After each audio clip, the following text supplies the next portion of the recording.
Hey, folks. Um, what is submission? That's a question that we get a lot, a question that we get primarily from wives because we've got a church full of women here who want to do the right thing biblically and submit to their husbands, but a lot of times they just don't know what that looks like in everyday life. So I want to do a series of videos trying to answer that question, and it's something that should be helpful not just to wives, but to all of us because God has put every one of us under some kind of authority. And so whether it's the local government or the national government or uh, authority within the church, authority within the home, all of us are under authority, and the Lord has called us all to submit to that authority. So we all really need to know what exactly does it look like, and there are a lot of um, wrong thoughts, wrong thinking, misconceptions out there about submission. So hopefully we'll clear some of those things up.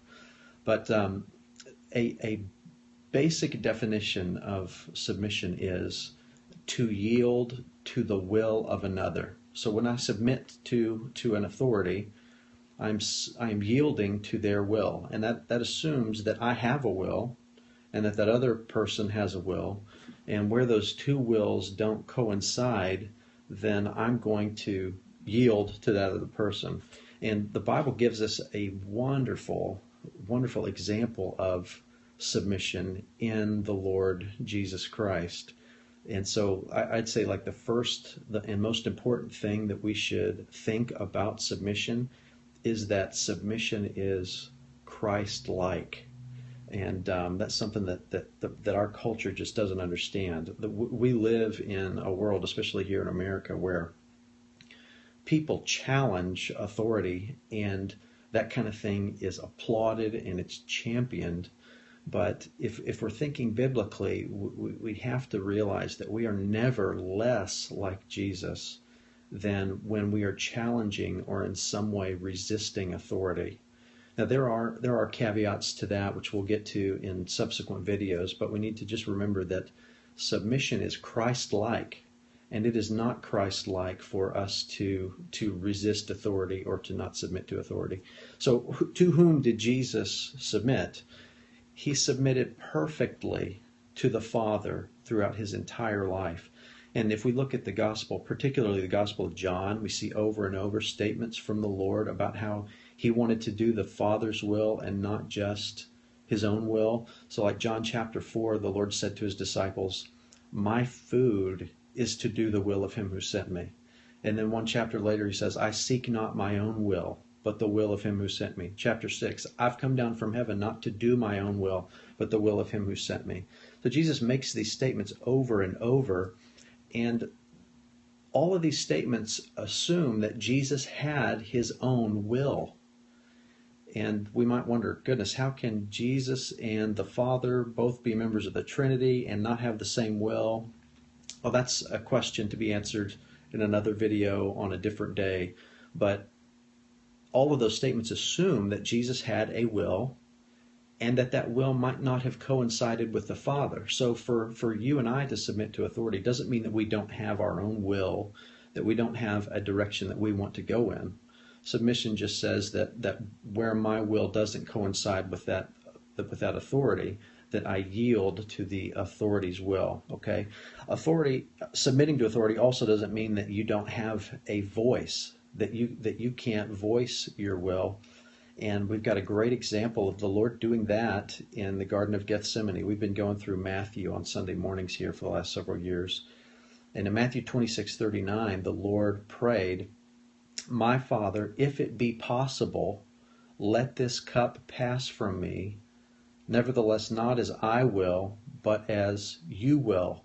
And again, that assumes that Jesus had a will that might not have coincided with the Father's. Clearly, the Lord, he's looking for some other way to save the Lord because he knows what's coming ahead of him. He knows that it's going to be horrible, being separated from the Father and becoming sin, wearing the sins of the world.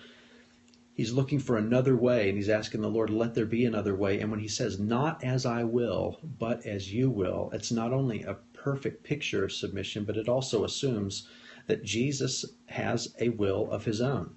He's not will-less. Um, it also doesn't mean that he's not voicing his will. So when Jesus prays that prayer, he's voicing his will to the Father. He's expressing his will to the Father to see if there is some other way. And yet, when it comes down to the end, if his will did not line up with the Father's, he submitted to the Father by saying, look, let's not do things my way, let's do things your way. That is submission. Okay? Now, the world would say that if you're being submissive in that fashion, you're being walked on. You're being treated like trash, especially if you're a wife in our culture who's submissive to her husband. You're being walked on and you're being used, you're being mistreated, you're doing a disservice to womanhood globally. That's what the world would say. The Bible would say if you're being submissive, you're being like Jesus. Jesus was submissive. And we're called to be like Jesus in every way. So if you can think of a situation in your life recently between you and another authority, whether you're a wife and you've got a situation with your husband where you have different wills on a subject. Let's say maybe you're trying to decide what church to go to, and your husband thinks that this church A is the best course for your family. You believe that church B is the best course for your family. Submission doesn't mean that you can't express that to your husband. It doesn't mean that you can't try to persuade him that church B is better. It simply means that when it comes down to the end, if your husband still believes that church A is the best course, then biblical Christ-like submission means yielding to your husband's will. Okay, we'll go to church A. All right? We'll talk later about the attitude of submission, submitting in a godly way. We're going to talk about a whole lot of things. If you have any questions that arise because of one of these videos, feel free to email me, message me, tweet me, any of those forms of communication, and I will do everything I can to incorporate your question into these videos. I hope these things have been helpful, and may we all become more like Jesus by submitting to authority in a godly way. Talk to you later. Bye.